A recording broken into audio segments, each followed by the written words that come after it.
በነበረኝ ብር ቦታ ገዛሁ። ከዚህ በፊት ስለ ሪባ ወይም ወለድ የማውቀው ነገር የለም። አሁን ላይ ምን ማድረግ አለብኝ የሚል ጥያቄ ነው። ሙስሊም እስልምናው ትክክል ይሆን ዘንድ እስላም የሚከለክላቸው ነገሮችን ማወቅ አለበት። ከበባድ ወንጀሎችን ማወቅ አለበት። ወለድ ከከባድ ወንጀሎች መሃል አንዱ ነው። ሙስሊም የገቢውን ምንጭ ማጥራት አለበት። ሪባ ወለድ የተቀላቀለበት ገቢ ንጹህ አይደለም። ሆኖ ባለማወቅ ወለድ ውስጥ የገባ ሰው ላለፈው መተውበት አለበት። ካወቀበት ጊዜ ጀምሮ ከወለድ ራሱን ማራቅ ማጽዳት አለበት። በወለድ ገንዘብ ቤት መሬት የገዛ ሰው ቤትና መሬት ከተገዛበት ጠቅላላ ገንዘብ ምን ያክል ፐርሰንቱ ነው የሪባ የሆነው ተብሎ 5% ነው 10% ነው የሪባ፣ ያቺን በሪባ የተሸፈነውን ያክል በንጹህ ገንዘብ አስቦ በጣም ለተቸገረ አቅመ ደካማ በመስጠት ቤቱን መሬቱን ማጽዳት ግዴታ ይሆናል። ቤቱ መሬቱ ከተገዛበት ገንዘብ ምን ያክሉ ነው በሪባ የተሸፈነው የሚለውን በትክክል ማወቅ ካልተቻለ መገመት ነው። ከፍተኛውን ግምት በመያዝ 10% ነው 8% የሚል ጥርጣሬ ካለ ከጥርጣሬ ለማውጣት 10% ነው የሚለውን መያዝ፣ 3% ነው 5% የሚል ጥርጣሬ ካለም ከፍተኛውን 5ቱን ይዞ እዛ ውስጥ አለ የሚባለውን የሪባ ገንዘብ እጅ ላይ ካለ ወዲያውኑ አውጥቶ ለአቅመ ደካማ መስጠት፣ ከሌለ መዝግቦ አስቀምጦ ሲያገኙ ለአቅመ ደካማ መስጠት ነው ከገንዘቡ ለመገላገል በሚል ንያ። ሌላኛው ጥያቄ ዘካ አውጥቼ አላውቅም። ቦታ ቁርአን ስቀራ ሲከብደኝ አንዱን ገጽ ቀድጄ ጣልኩት። አሁን ምን ማድረግ ነው ያለብኝ? ያብራሩልኝ። አላህም ሰብር እንዲሰጠኝ ቁርአን እንዲያገራልኝ ዱዓ አድርጉልኝ። አሜን። ይሄ ከሙስሊም የማይጠበቅ ተግባር ነው። አላህ ቁርአንን ሲገልጸው ወኢነሁ ለኪታቡን ዐዚዝ ኪታቡን አንዘልናሁ ኢለይከ ሙባረክ በል ሁወ ቁርአኑን መጂድ ብሏል።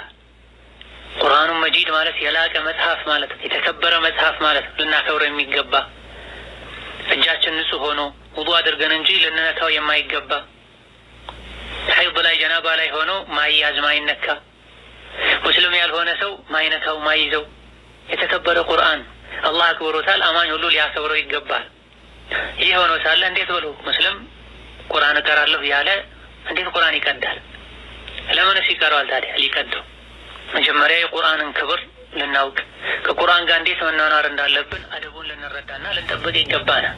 በመሰረቱ ቁርአንን መቅደድ፣ ቁርአንን መሬት ላይ አውቆ ሆን ብሎ መጣል መርገጥ ግልጽና ትልቅ ኩፍር ነው ከእስላም የሚያወጣ።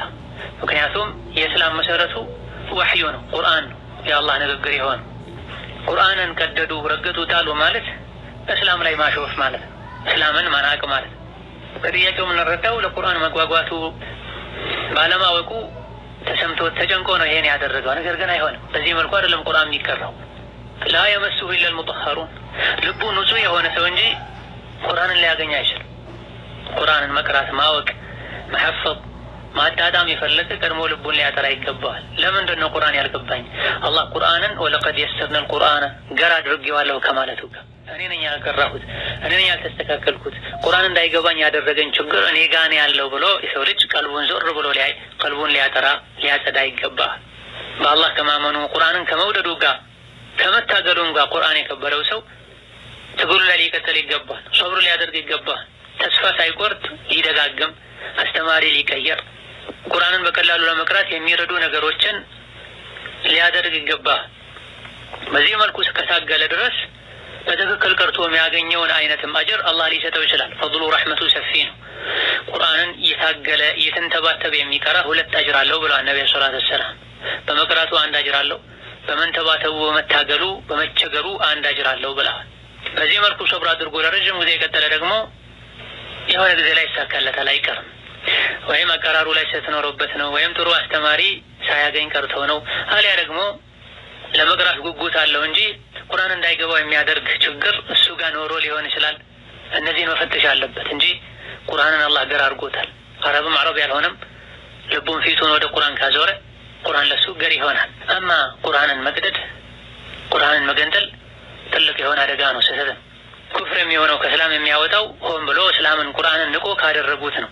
ከልክ ያለፈ ቁጣ ስሜት ላይ ሆኖ ይሄን ያደረገ ሰው የቁጣው ደረጃ በጊዜው ራሱን እንዳያውቅ የት እንዳለ ምን ያደረገ እንዳለ ማወቅ እስከማይችልበት ድረስ ከደረሰ ይሄኔ የተኛ አእምሮን የሳተ ለአካለ መጠን ያልደረሰ ሕፃን በሰራው ነገር አይጠየቅም በሚለው ሐዲስ መሰረት ችግር የለውም ሊባል ይችላል። ነገር ግን አቅሉ ከራሱ ጋር ያለ የሚያደርገውን እያወቀ በመጠነኛ ንዴት ምክንያት በስጭት ምክንያት ቁርአንን መገንጠል ትልቅ አደጋ ነው። ዞሮ ዞሮ በተውበት ማይስተካከል ነገር የለም። ተውበት ማድረግ አላህን መፍራት ነው።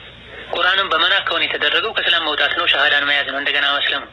ቁርአንን በመናቅ ሳይሆን በጊዜው በደረሰ በስጭት ንዴት የተፈጥሮ ኃይለኛ የቁጣ ስሜት ችግር ኖሮ የሚያደርጉትን ነገር ማያውቁበት ደረጃ በመድረስ ከሆነ የተደረገው መማት አይደለም። ወደፊት እንዲህ ነገር ከማድረግ መጠንቀቅ ብቻ ነው።